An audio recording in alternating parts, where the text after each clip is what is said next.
Hi everybody, Wave 3 News Meteorologist Ryan Hoke here with a Hokey video blog update for this Sunday. It is the 7th of August, and we're looking at some great weather over the next couple of days. The cold front made it through yesterday, which is a rare thing this time of year to actually get a nice front through here like that. It only happens maybe once or twice a summer, especially during the mid to late summer months that we're in now. So that's going to take down the humidity today as it already has, and will do so for tomorrow as well. Let's talk about today's Hokey weather fact first. We do have some storms in the forecast Tuesday and thereafter.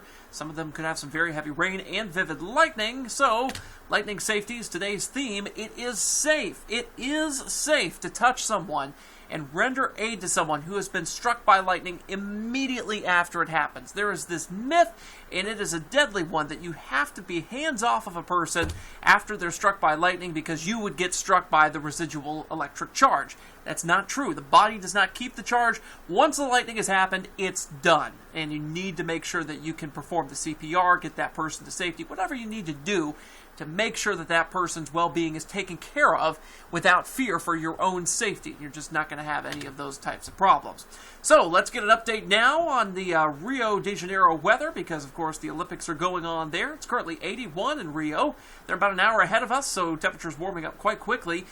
They're also in winter time, but since they're in the tropics, you know, those temperatures still pretty mild and just not as bad as they usually be during the summer. So it's actually good that we're having, for the first time ever, the Summer Olympics during the winter months in a place like Rio. Temperatures this afternoon going to be in the 80s there. 70s tomorrow. Will be up to 80 on Tuesday and mid-70s on Wednesday. If you're trying to keep track of some of those outdoor events, there may be a spot of rain or two, maybe a shower down that way. So we'll see how that goes. All right, this morning, back here at home in Louisville, beautiful weather from our Kentucky One Health SkyTrack network of cameras at Churchill Downs. Beautiful blue sky. Temperatures to our south in the lower 70s now, 60s to our north. By the way, 69 we got down to at 7 o'clock this morning was the first time we had been below 70 degrees here in the city in 28 days since July 10th. That is just how long this stretch of heat has been. It's not been particularly strong. We haven't seen upper 90s or 100s, but it just has been relentless and long-lived. So we're not seeing anything on the radar now. A couple of clouds down to the south. Most of us going to stay almost cloud-free today. I think we'll develop a few cumulus this afternoon, but with the drier air moving in, I don't think any of those will form into thunderstorms. We are storm-free today, storm-free tomorrow, as that humidity has been shunted off to the south. Where exactly is the humidity? Well, you'll find it across central and west Tennessee at this point. Upper 60s for dew points as far south as Bowling Green now. That's a positive change. Usually southern Kentucky well into the 70s this time of year. We're near 70, and we'll see we're in the mid-60s there.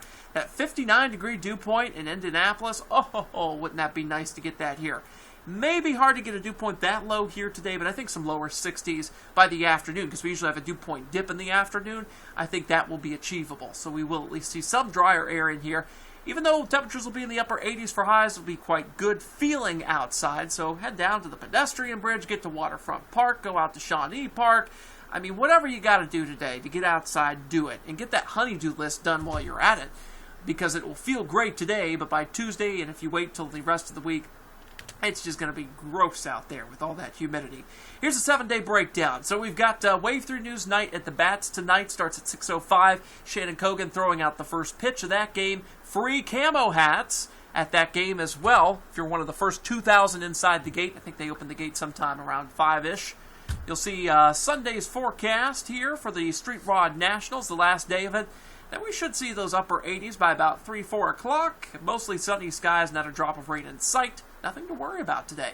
Monday, much of the same. Tuesday is when this storm chance comes back into play as the humidity goes up. So Monday looks good. We'll have that pleasant to humid category of the humidity in here for most of the day. But by Tuesday, that's when this really humid air jams on up in here. And we'll keep things all the way up to the oppressive level, especially the farther south you go.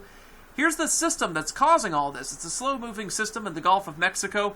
These hot colors you see around it, the yellows, the oranges, the reds, that is what we call precipitable waters. So that's basically how much water is in the atmosphere, the moisture necessary to get these storms going, and how tropical it will feel. Look how that surges northward so quickly and brings the scattered storm chance during the afternoon with it. That corridor of thin ribbon of moisture there stretching all the way up into Lake Erie in western New York. and you'll see more storm chances day after day, afternoon after afternoon, as we head through the end portion of the week. I do think there's a slightly smaller chance on Friday, but we may need to upgrade that to a 30% chance as we head throughout the rest of the week. We'll see how that goes. So by Wednesday, we are at 90 degrees for the high temperature then.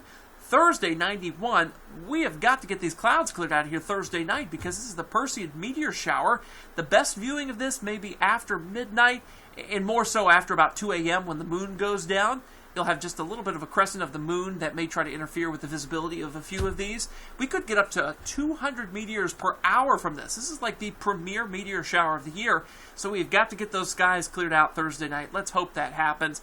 You look in any direction from this, it originates from the, or at least in the direction, I should say, of the constellation Perseus. There we go. But you really look in any direction and you'll see something, as long as the skies are clear and you have a pretty good visibility of the sky from where you are at. Friday is the first day of my favorite church picnic in Louisville, or really just the picnics in general here. It's the St. Joe's picnic. St. Joseph Children's Home, of course, is up there in Frankfort Avenue. They have a amazing picnic every year. I mean, I just love it. They've got all these booths. They've got cakewalks. I mean, it's nuts how many things they have out there. The chicken dinner, I think, is Friday night as well. That goes through Saturday. Saturday's hours are extended. Friday is just the evening hours since folks are still getting off work. But you'll see temperatures in the 90s to start, but it'll be all right by night, especially by 8, 9 o'clock if you're still out there. Temperatures in the 80s. The humidity is still going to be kind of nasty, so we'll have to contend with that. Saturday, here come the storms again. There's a pretty good chance of storms because we may have a front that may try to move through Saturday into Sunday of next weekend, so the 14th, and that may try to knock us back down into the 80s. I don't think it will be as significant of a front as this one. There may be one or two of these days we can clear out. The GFS and the Euro are squabbling over just how cleanly this front will move through, if it'll leave some residual energy and some of the front behind to try to get some of these storms going. We'll see how that goes, but you'll see we're back in the 90s just in time, of course, for the State Fair. August 20th, that's going to be 2 weeks from yesterday, is Wave 3 News Day at the State Fair. So come out and visit us. I think we'll be in the South Wing again, out there in the lobby area, and you'll be able to enjoy some free stuff from us and get our autographs too. We'll post a list of who all is going to be out there over the next couple of weeks. All right, guys, that's it for now. We got JCPS going back on Wednesday, so for all those kiddos, your days are numbered. I know I hated that this time of year when I was a kid, so soak up summer the rest that you can, and we'll see you back here